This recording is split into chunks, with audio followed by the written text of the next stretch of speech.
Welcome back to Monster Kid Radio. This is episode 53 of the podcast devoted to the classic and sometimes not so classic and this time cheesy monster movies of yesteryear. I am your host, Derek M. Cook, and I'm excited to bring you part 2 of the discussion that I had with sculptor and returning Monster Kid Radio guest Tom Biegler to talk about some of our favorite quote-unquote cheesy monster movies.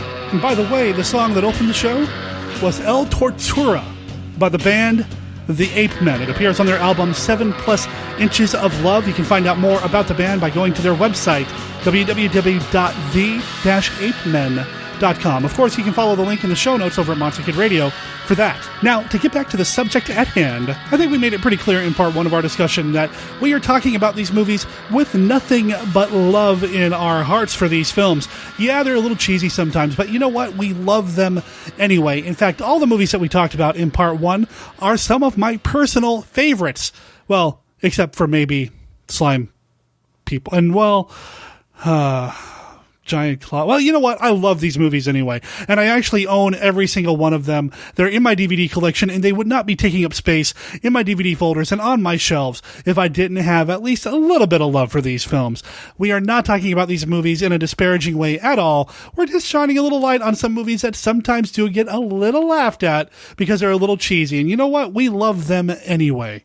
This was Tom's idea for a topic of discussion, and I thought it was a blast to sit down with Tom and talk about these movies. So big thanks to Tom for making that happen and giving us something to talk about here on Monster Kid Radio this week. If you have any thoughts about what we're talking about on Monster Kid Radio, drop me an email at monsterkidradio@gmail.com. Send an email or an MP3 file. Or you can leave me a voicemail at 503-479-5MKR.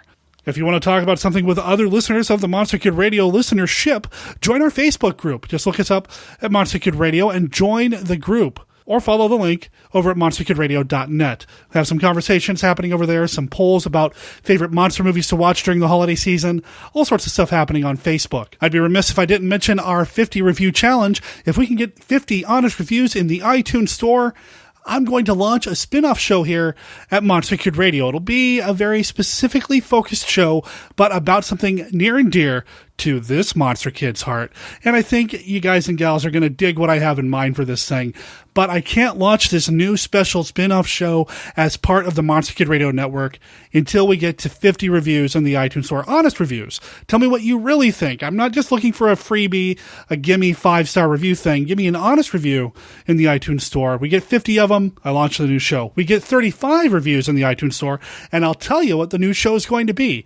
As of this recording, we have 25 reviews. So 10 reviews, I'll tell you what it is. 50 reviews, we begin production on the new show. Here in a little bit, we're going to announce the winner of the original piece of artwork, the sculpture, the diorama set of the Silicates from Island of Terror, created by Tom Biegler, donated to the show. He did us a real solid here, ladies and gentlemen. It's a beautiful piece of artwork.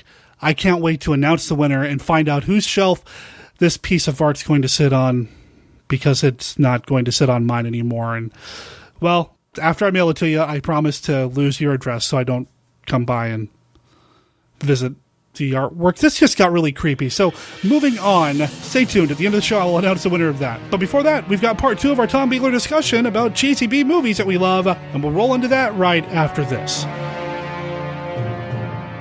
From a world beyond our own come the forces of nature unleashed. Daikaiju Attack, the serialized giant monster story, presented free every week on daikaijuattack.com and sdsullivan.com. Become a member of the Daikaiju Attack group on Facebook. Join the action today.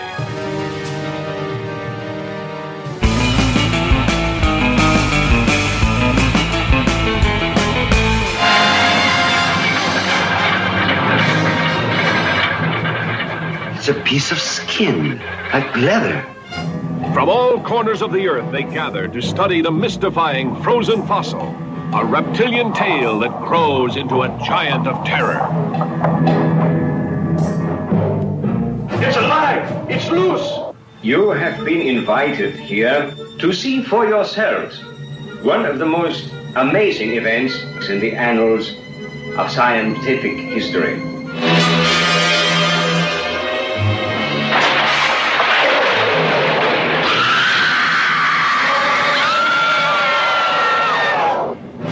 Reptilicus, a monstrous, massive beast whose astounding appearance causes panic. Reptilicus approaching the city.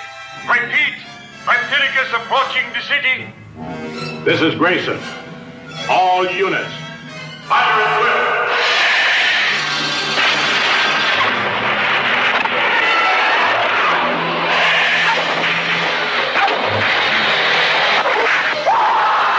Reptilicus, an annihilating mastodon, immune to all known weapons of warfare, creating chaos such as mankind has never before known.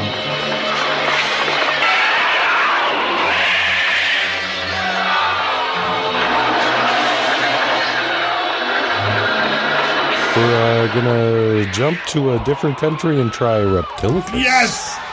And that's actually what I wanted to bring up too. Well, good. Because Reptilicus, I haven't seen in years. You say that about all these, Derek. We're I gonna know have I to say sit that. down and watch these I sometime. know we need to. Well, have you seen my DVD collection? But I can't help but remember Reptilicus and what it looks like. It looks like it's made out of paper mache at parts. It's pretty bad. It is pretty rough.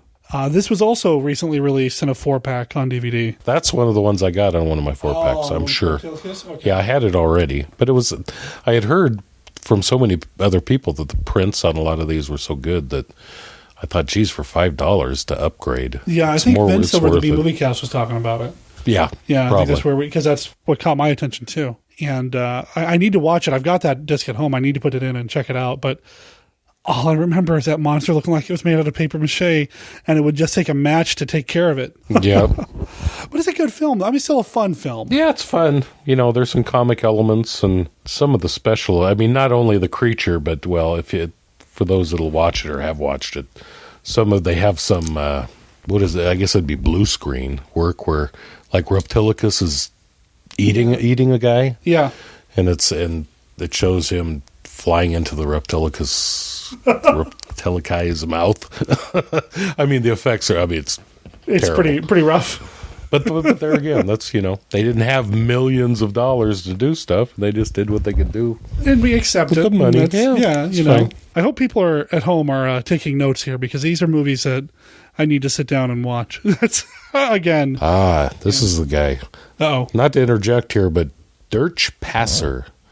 He was, do you remember Peterson? He was the comic relief. He was the orderly. Yeah. He was the guy that put his finger in the eel tank. Uh-huh. Got electrocuted. Anyway, sorry. I wonder how much of what's hampering Reptilicus has to do with the fact that it wasn't shot here. I'm trying to be delicate, but it's not an American movie. I mean, you said you were going to go foreign, go overseas. It's what Swedish, country? Yeah, Swedish. No, Denmark. Danish. Well, I think so. It says it was discovered in Denmark. Discovered in Denmark. Well, the creature portion tail. Yeah. I don't know if that's where they made the movie, though. Oh, here we go. It was shot in Denmark, and they turned it over to AIP. Sidney Pink was the director. Yeah. Who was also the guy who did Journey to the Seventh Planet. Ah. Yeah. And how is that related to the creature? I don't get it.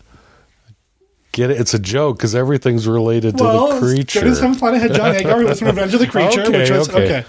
Now, Agar used to joke that he would tell people, I'm going to go make a Pink movie, which I guess was maybe something they would call adult film or something like that, something naughty.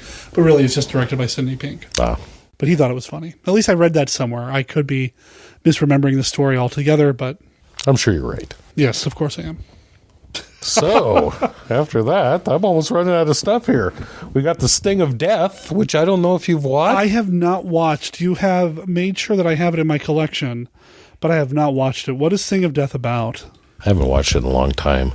It's basically, I think it's like it's set in the Everglades or something, and there's a doctor who's experimenting on some kind of life out there, some kind of new kind of life. His Igor character, he turns him into a giant jellyfish.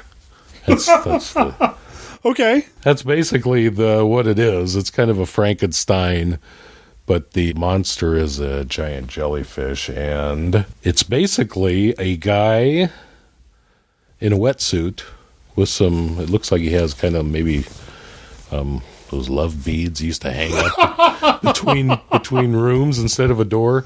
Some of those, and then he has a big translucent bag on his head. It's very unusual, and it's not real scary. But here, I'm looking it up. I'm just going to show Derek, because he will be able to verify that this is the best special effects of the year. Blue water and red blood. Thunderbird International Pictures presents Sting of Death, featuring the voice of Neil Sedaka. See a scientific dream turn into a nightmare of terror.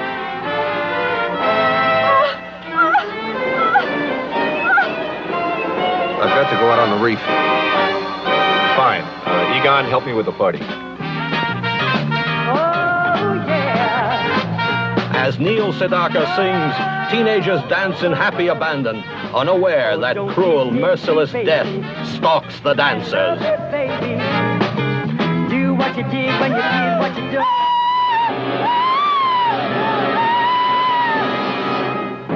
See the gory, mutilated victims of the caress that kills, the horrible sting of death.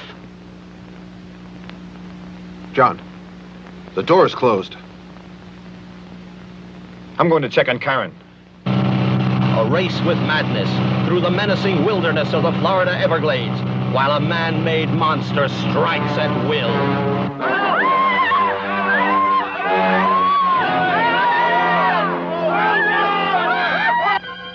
This is what happens when science tampers with the mysteries of the sea and creates a creature that is half madman and half a slimy, tentacled underwater horror.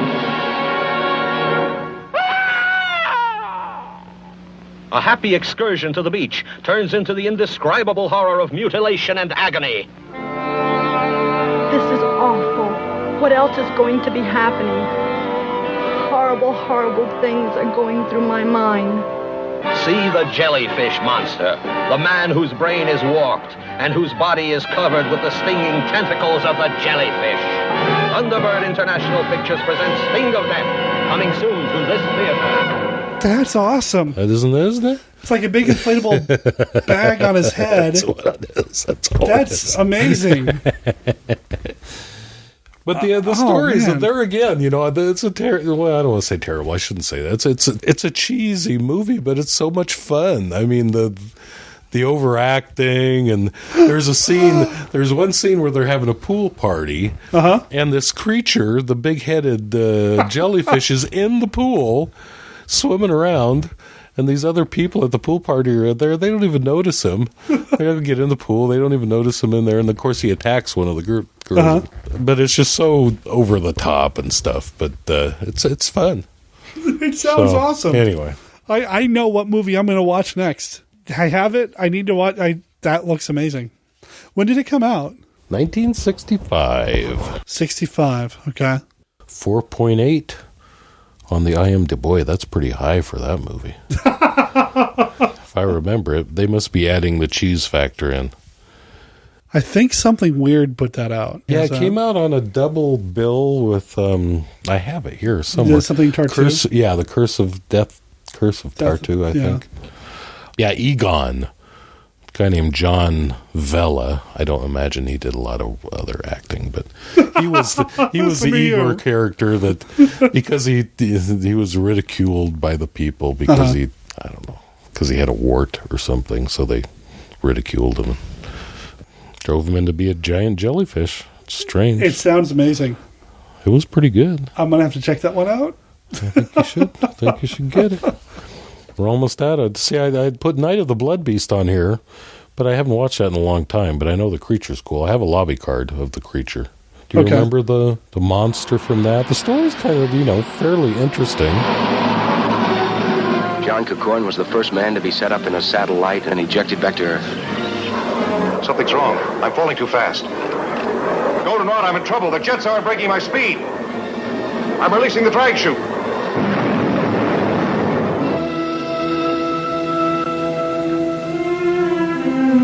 "7 hours and his blood is still alive."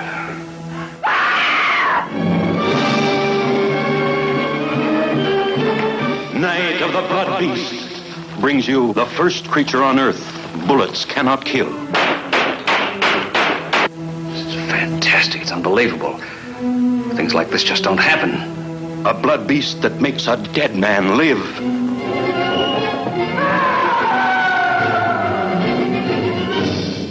Dr. Wire, half his head's gone. A blood beast that feasts on Earth scientists. The first satellite creature to impregnate man with its chromosomes. It's true. I can feel it inside. The first exploration into living space, exposing secrets too horrifying to reveal. You'll know days of nerve-straining suspense. This one's not ringing a bell. Rocket comes down to Earth, crashes. The astronaut inside is dead. They take him back to this research thing. After a while, he comes back alive, but he's got some parasites in him. And then there's a creature. This might be one I've not seen. I actually have a copy of that I could loan you, but it's the creature's pretty cool. It's kind of a big bear-like, cool. It's a big bear-like thing with a beak and then two big bulbous eyes. So, pretty scary. You know, if we're talking cheesy monsters, I mean, why have we not mentioned Robot Monster yet? Is there a reason why we're skipping the diving helmet on the gorilla suit monster? Maybe that's the elephant in the room. It's just too... just too on the nose for maybe, what we're talking about? I don't know. But there's so many. Yeah. I mean, there's so many to pick. You know, and actually mentioning something weird made me remember one that I forgot that I should bring up. God Monster of Indian Flats. This came out in the 70s, I believe. That sounds awful familiar. It's got a giant mutated monster sheep. That changes shape between shot and size. It's weird. Wow. But it's just, what is this? Is this Night of the Blood Beast? That's Night of the Blood Beast. That's the creature. It's actually a pretty good, I'm going to have to see that one. But this has somebody, Night of the Blood Beast, 1.9. No, 2.9. The main person, Ed Nelson. Oh. He's in it.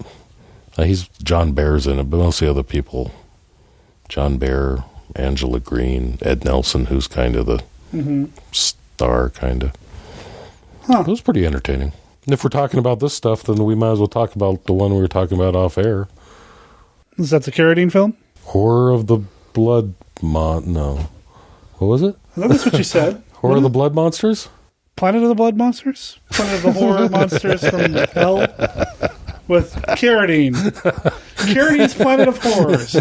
Our intellect together will almost equal an intellect. Horror of the Blood Monsters. I thought that's what you said. Is that Horror of the Blood Monsters? Something Blood Monsters. Anyway, so that's got so many. If we're talking about about crazy creatures, that's a 70s. Here, let me look it up for all of America to... Yeah, Horror of the Blood Monsters, John Carradine, 1970. I'll just read the summary. Because you haven't seen this? You sure? I don't think I have. This was one of my fond, I say this over and over, drive-in memories. I remember so many of these that we talk about at the drive-in. I'm jealous. I when you mentioned I saw this at the drive-in, this is a memory. I wish I had that, man. I really do. So you didn't have or were you just didn't go to the drive-in? I was a military kid growing up, so we didn't. So we moved around a lot, and I remember having access to a drive-in when we lived in Washington, I think. But we moved to Montana, didn't have one. Moved to Wyoming, didn't have one. I dated a girl who had family in Fort Collins, Colorado, and there was a drive-in in Fort Collins, so we would drive the half hour or hour, whatever, out of Cheyenne to go to the drive-in there once or twice. But I didn't grow up at a drive-in, really. I have very vague memories at the drive-in when I was a kid in Washington. I don't remember any movies that I saw there. I remember being put in the back of the van and told to go to sleep because they were going to watch their movie. So whatever movie there was, we weren't allowed to watch. Of course, I also remember peeking through the curtain. Oh, sure. But I don't remember what I saw. I don't remember any of it. I remember there being a playground at the front, but my parents won't let me go play at it. But that's it, man. I'm jealous. I wish I had these experiences and these memories. Well, that's one of the benefits of having a dad that worked 2 jobs. He probably felt so guilty after working all the time that he'd take me to double and triple features. Oh, wow. Because he worked at the dog track in the evenings. And then we'd go after that probably in the summer, So, but yeah, he'd take me to double and triple features, and he'd take me to all the, all the stuff that would be fun to watch. You know, all the monster stuff, all the Hammer Dracula and Frankenstein stuff, and all the Horror of the Blood Monsters. And outside of going to the drive-in here, you know, the 99W, whenever they show like a retro movie or whatever.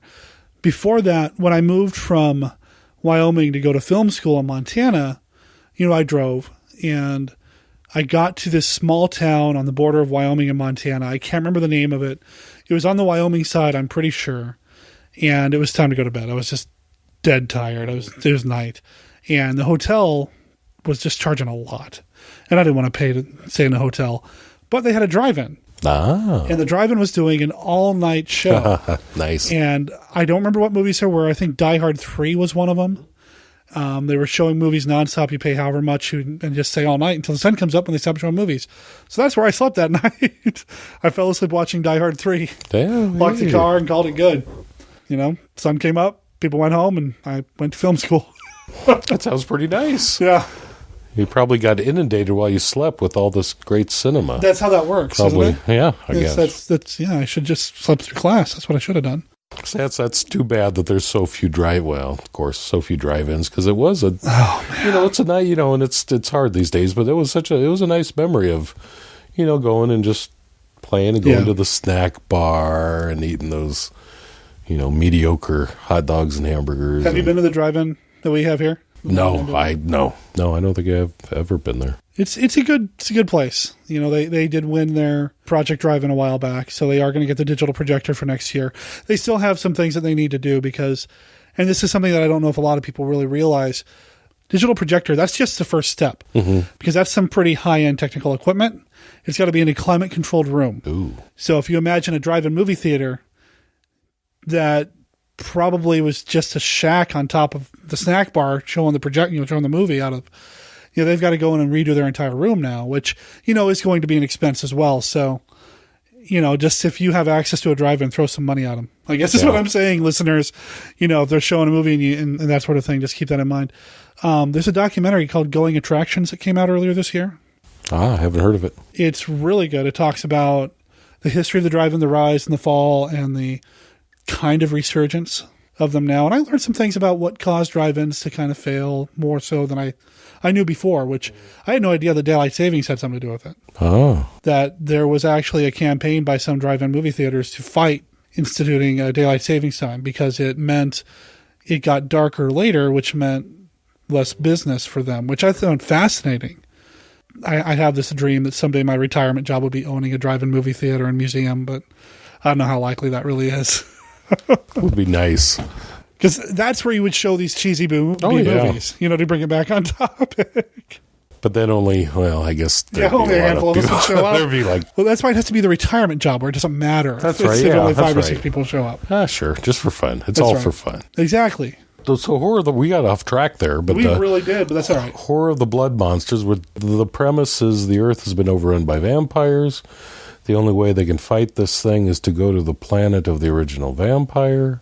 So John Carradine and his crew take an incredibly realistic rocket ship, and they end up landing on this planet. The inhabitants of this planet are just amazing. Well, they're not amazing. They're basically they're just like people, but they have people that snakes have sprouted out of their shoulders. That's the snake people. Then they have the lobster people that live underwater, and they have giant lobster claws. This movie sounds amazing. They have bat people that fly. They have just plain old cavemen. It's super fun. But evidently, I think as we were talking about it, from my understanding, it was a sci-fi. What country? Oh, I think it was a Filipino sci-fi movie that somehow they cut together with all these scenes with John Carradine, and so it's kind of a mishmash, but it's so much fun to watch. I mean, that's the kind of stuff that just sit back and laugh and enjoy. This movie sounds amazing. You describing it just makes it sound awesome. I feel like I have seen quite a few of the masters, Lugosi, Chaney, Karloff, Agar, Cushing. Agar and Cushing. But John Carradine, I don't think I've seen a lot of his non-studio work. Like, of course, House of Dracula, House of Frankenstein, and Shockwaves he's good in, and Astro Zombies, which isn't studio at all. But I don't have a lot of experience with Carradine, and it sounds like I need to see this movie. Well, yeah, this was not his finest work. It almost sounds like my experience with Carradine is like he seemed to have more fun, or the movies that he was in seemed to be more up my alley. The older he got, and the lesser prestige roles he got. I guess I'm just gonna have to do a little bit of research on Carradine and check these movies out. I'm gonna track this one down.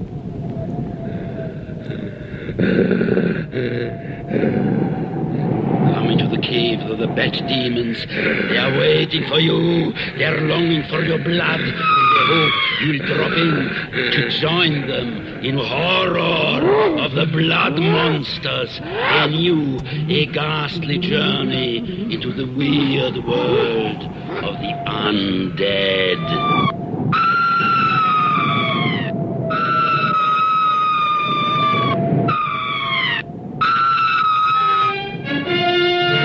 Oh my God.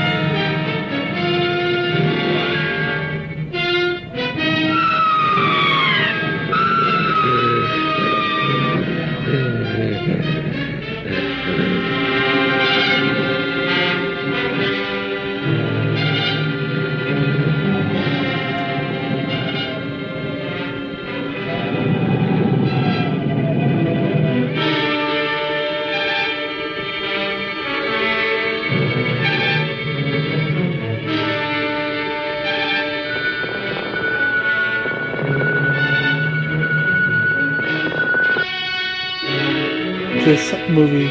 You will feel your flesh crawl and tingle as creeping creatures slither out of the night to satisfy their unholy cravings. Don't come to see horror of the blood monsters alone. Bring a friend. Bring a fiend. Bring your nerve. Bat demons, human vampires, snake men, and claw monsters. You'll see human beings hideously transformed into the most grotesque creations we ever dare to show you on screen. Gruesome mutations of the cult of vampires.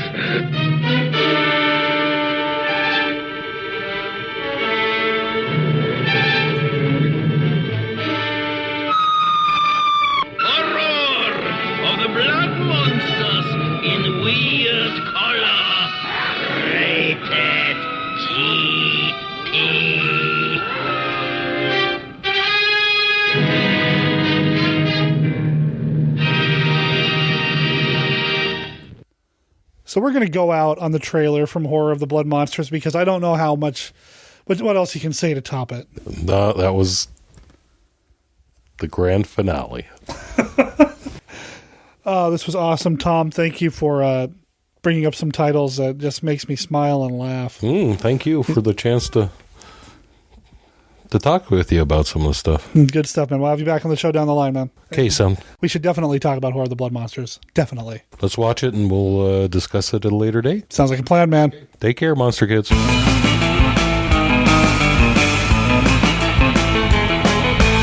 Huge thanks to Tom for taking some time to talk about these cheesy B-movie monster movies with us here at Monster Kid Radio. Tom is a great guest. I really appreciate him making this happen and even suggesting the topic. It was a lot of fun. So, Tom, thank you, and thank you to everybody who listened and everybody who entered the contest for the original piece of artwork, the original sculpt that Tom created based on the movie Island of Terror. It's two silicates doing what silicates do. One looks all menacing and the other one is, well, doing something even more terrifying. And here's how people could enter the contest. Now, this is something that we did last month, so no more entries are being accepted. In fact, we're going to announce a winner here in a few minutes. Here's how people entered. Now, I had asked you, and this was actually inspired by Tom as well, to suggest to Monster Kid Radio a modern monster movie within the past 10 years or so that monster kids would dig. Now, I got a number of entries. A lot of people recommended things like, Mims movies, Attack on the Moon Zombies, The Giant Spider, things like that. And then I also had some recommendations for like Frankenweenie, so some of these movies that actually harken back to these movies directly. But then I also had things like Troll Hunter, which is a good call. That's actually a movie that Tom and I saw together with our wives at the Hollywood Theater here in Portland a couple years ago. And then Super 8 was also recommended, which, I never got a chance to talk about Super 8 when I was doing my zombie movie podcast a couple years ago, because it does have a little bit of zombie element to it, not to how you would normally think, but it does have some zombie. Anyway, Super 8, another great, fun movie, despite all the lens flare. It's a great film, and I have a winner now. I took all of the entries, wrote them all down on a piece of paper, mixed them all up, drew one at random, and the winner of the one-of-a-kind piece of artwork by Tom Biegler is Steve S. Now, Steve recommended the movie The Giant Spider as well, which, it's a solid film. It's my favorite Mim film. If you haven't seen The Giant Spider, you need to see The Giant Spider. But then all these other entries were great as well. Troll Hunter, I remember being a little lukewarm to it when I first saw it. I thought it was going to be something a little bit different. But as I think about it and as I digest it, I really like that movie, and I'd like to go back and watch it again. And of course, Super 8's another really good film. Frankenweenie's a good film. All these were great entries, and I wish I had a piece of artwork for every one of you, but I don't, and the postage would kill me. So congratulations to Steve S. for winning, and I will get this put into the mail to you here soon. I want to tell you a little bit about what's going on next week. Next week is my birthday, and I'm not bringing that up because I want a bunch of birthday greetings or whatever, but what I do want to say is that I'm going to take it a little easy next week, so there will only be one episode next week. It'll be coming out in the middle of the week on my birthday on Wednesday, the 11th. Now, what will I be covering? I've got a handful of things here that I'd like to kind of put together, kind of a potpourri episode, for example, of things that I've wanted to do here at Monster Kid Radio and just haven't gotten around to doing yet, including reviewing the movie The Bat, starring Vincent Price. This was just released on DVD, all restored and such, and I'm excited to talk about it here on the show. I've never seen it before. As I mentioned when I had Dr. Gangrene, Larry Underwood on the show, I don't have a lot of Vincent Price experience the way a lot of other Monster Kids have, so I'm excited to take a look at this, and I'm going to tell you about that.